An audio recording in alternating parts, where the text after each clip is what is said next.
Hey, long haulers. Just wanted to check in. I started this series and I've actually been too fatigued to carry on with it, but we have to speak up because not only are we not really getting heard, if you're in the groups that I'm in, on FB, and it seems like the UK and a lot of the other countries are kind of stepping it up and doing a lot more. I do see some cities and such in the U.S. that are taking more a better approach to listening to their patients and doing more tests. And there's certainly not enough long haul clinics. Even if it's just an outpatient, I think it's a good idea. And it's tough because if you're anything like me, I'm trying to figure it out, when I feel something or there's something new that comes around, especially when I see that other people are experiencing the same things. You can't tell me that's in my head. So, we got to figure it out because more people are getting sick, and I feel like nothing against the V, but sometimes I feel that might mask some of the actual symptoms if folks get sick, or if they're asymptomatic, or they're just carrying, they might get some long haulers, and when you mask things, you don't get to measure the symptoms, and I fear they might come back soon and feel sick, but nobody knew they had COVID, so they'll be diagnosed with other things. So we have to spread the word. I myself have to step it up with my talks, but basically right now I am April, May, June. I'm going on my fifth month, and I got it in my eye. I swear I got it in my eye. I mean, that's not for sure, but I didn't have real bad fatigue when I had it, and now I do. I feel like the fatigue is getting worse, and I saw my friend. I said, something triggers it. Like if I stay in my house all day and don't leave. Now, mind you, I live in Las Vegas. It's really hot, but if I stay inside and I don't leave, or if I just allow myself to take it easy, I'm okay. But for me, it's not okay, because I probably mentioned I lost my father to COVID, and I have a big, beautiful house. I don't know what I want to do with it, but either way, I need to get some things cleared out, because if I need a roommate, I gotta clear the room. If I'm gonna sell it, I gotta clear it. But I can't get things done. But if I understand, I need to relax. But even a stressful phone conversation is exhausting. And so I've been looking up that chronic fatigue syndrome, and I hate to be a hypocrite, but I am one that thought, why can't they just get over it? Maybe they should exercise more. Maybe they should. That's not the case. So I'm sorry if you personally have been diagnosed with that. I get it now, and it's real. And it's not like just tired. It's like whole body exhaustion, yeah. And I don't have any respiratory. I'm hoping I have my MRI. They keep denying, my insurance keeps denying MRIs and CT scans. I have a new doctor who still isn't everything. But based on some of my labs, there's something way off. And if I ever get out of this bed, I'll show you my labs. Basically, my blood levels, my white blood count, my hemo. There's 2 hemos, and they're both high. My epithelial cells, which was measured in my urine, was something that was very concerning to me. I am like a fact checker in my own mind, and I looked it up, and it is normal to have some of those cells or tissue in your urine when you're doing, like the drop catch method. But mine was above 10, and everything that I Googled said that wasn't normal, and it can be a sign of infection. And so then it was ironic how things work out. YouTube actually suggested a long haul, something about epithelial cells, and how our whole body just is kind of lined with epithelial tissue or cells, basically on our outer and inner, to protect our organs, if I understood that correct. So when we get, COVID, it can go up the nose, and it can kind of damage those cells in the tissue, and it could kind of spread to damage the others that go throughout our body. So the only thing I'm not completely certain of, I'm not a doctor, I'm just telling you what I've researched, but it is a lot, especially when you're starting to lose some cognitive, yeah. Anyways, this is stuff I've researched. I'm having brain fog. What the heck was I gonna say? See? I don't know. Wow. So, I've noticed the triggers. My other symptoms right now, I have horrible smell. I get that raunchy, death. I keep calling it death because when I first smelt it, it smelled like an animal had died. And I was outside, and it's really hot here. It was still hot that day. So I thought maybe an animal had crawled and died by my house. But then I went inside, and it still lingered. Maybe it's in my garage. And I just kind of freaked out, what is that? And then when I left the house the next day, it just lingered and lingered. So for about 3 days, it was all the nasty, smelly.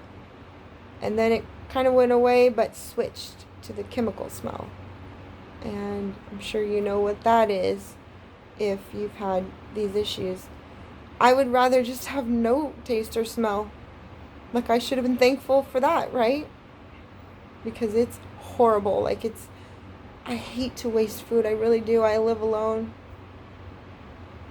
And my car's been broken down too. So when I would make big things of food, I had no problem taking it out and giving it away. And now I can't even do that. And so I end up throwing it away. And now I'm just barely eating because I don't even want to leave the house. It makes me tired. Plus it's really hot. My car barely works. But when it gets really hot, it's really hard on it. I have money to get a new car. I've been saving. Got some cash. But it's exhausting. And I don't trust a lot of people in this town. So that's another story. But the struggle is real. I'm very thankful I can afford my bills. I don't need to work. But I'm going to need to work. I told my doctor, I said, it's not that I don't think I could work a long time, I just don't think I could work consecutively. I need somebody that's going to give me a nap. Maybe every 3 or 4 hours, depending on how hard the work is. And I'm the girl, I would move the couch up the stairs by myself. Superman. Very active. And then, I don't know if y'all see, there's studies that the more you try to exercise and the more you push it, the worse it is. Something about the cells.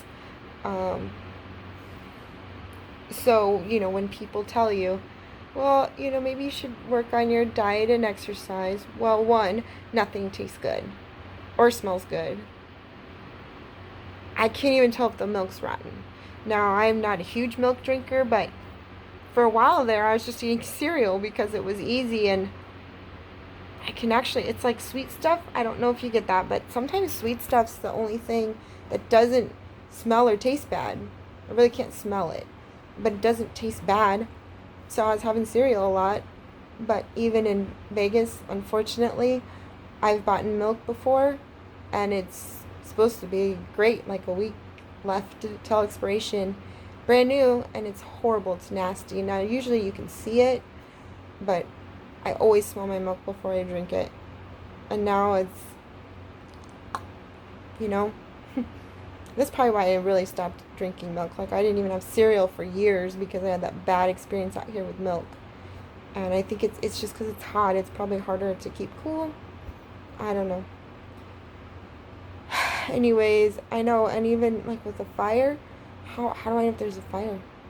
Like, there's a lot of fires going on here. Yeah, so just a lot of fatigue.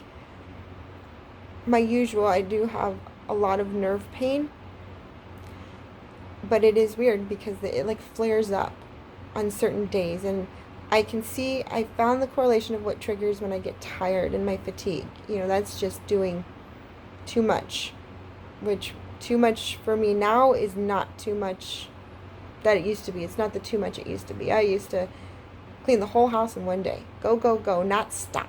Turn my music on, and now I can, like, I vacuum the floor, and I'm like, okay, let's relax. So that will help my fatigue once I get better at establishing and realizing my boundaries. But as far as what triggers some of the other symptoms, like why do I get this raunchy smell? Because it feels like it alternates. It lasts like 3 days chemical and 3 days rotten. So what triggers that? What makes the change? I have to figure that out. And then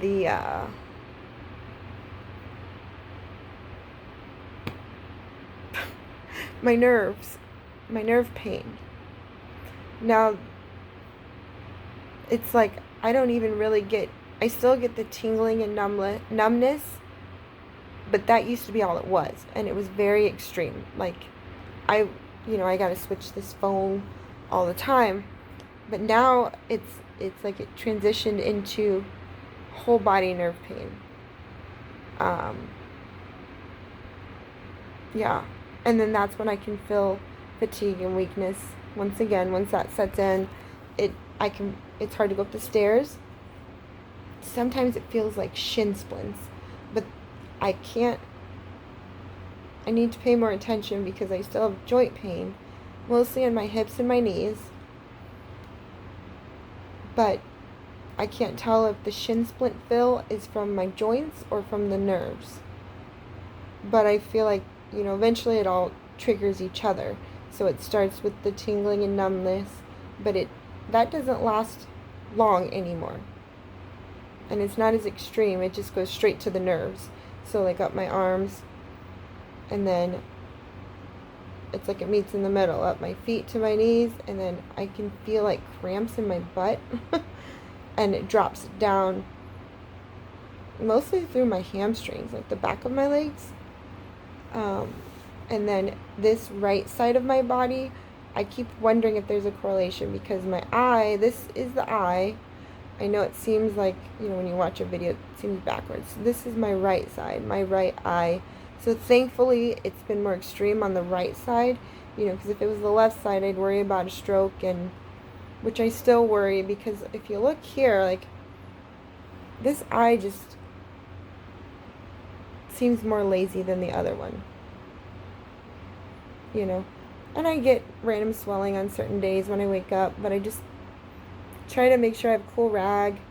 But anyways, the joint pain on certain days, thank goodness it doesn't do it every day I have joint pain, but I can feel a shooting pain shoot up the back of my neck. And this is aside from headaches. Back up here.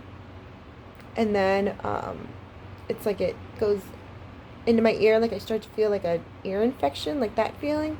And then it moves to my face, and then I feel like I have a tooth infection. And doesn't necessarily go numb, but it's like it just hurts like a tooth infection, and then it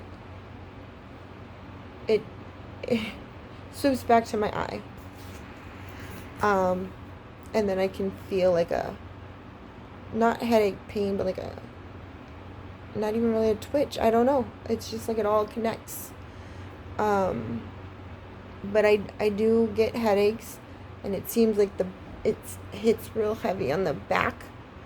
But then sometimes it'll come to like the side. And it's mostly this side. This side still has some nerve pain, but it's not like shooting nerve pain. Like this is just, you can feel like if there was a nerve right there, I could feel that single nerve just, you know. Yeah.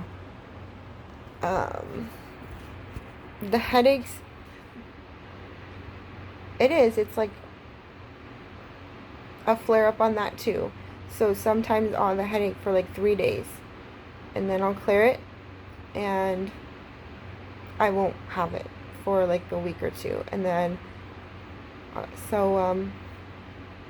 interesting stuff, you know. And I really, if you're in those FB support groups, thank you, continue sharing, because then I don't feel like I'm alone.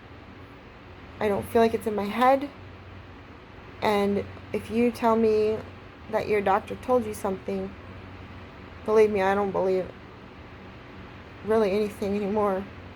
But I will check it, you know, I check. So there's a lot of things I think could be happening, but I'm not a doctor. I just want to be aware. Again, I live alone, and that's my biggest fear is I see people have these brain aneurysms and strokes, and I do fear I might have some tiny blood clots. I feel like that's the reason for some of the nerve pain, like poor circulation maybe. I don't know. I'm not diagnosing myself, but when it is constant and it affects every moment of your day and your ability to get things done, it's even affected my ability to even mourn for my dad, you know, because even when I got sick, I didn't have to try. It was just natural to worry more about him than myself. And now it makes it hard because doctors want to say I'm grieving and that's why I'm in pain. Well, I agree that could be a thing, but it's more than just a thing. And I don't even feel like getting in the hot heat into the car to take myself to see a doctor or whatever, you know. I went to a psychiatrist. I didn't realize that's all he was. I thought I was getting the whole shebang, like the talk doctor, but it wasn't. It was the psychiatrist. I talked to him for like 10 minutes, and he gave me some Balta and this like sleeping pill. I don't know. Anyways, I got really sick on that. I took it for 2 days, which I already kind of knew about that drug and was really hesitant about it. And then I'm like, I have to try something. Well, the second day I got very ill. I found myself running to the bathroom and just instant like sweats and kind of blacking in and out. I know I blacked out for about maybe 5 seconds. And at that point, I kind of like crawled to the bathtub and just ran cold water. But then I panicked, thinking, what if I have to call 911 and my door's locked? So I did, like, I don't know how I did it, but I ran downstairs and I unlocked the door. It took me about 30 minutes to overcome that feeling. So I'm absolutely not taking that again. But anyways, that's it for today. I will check in again, and please comment and share anything you might have to share. Thanks. Heal well. Namaste.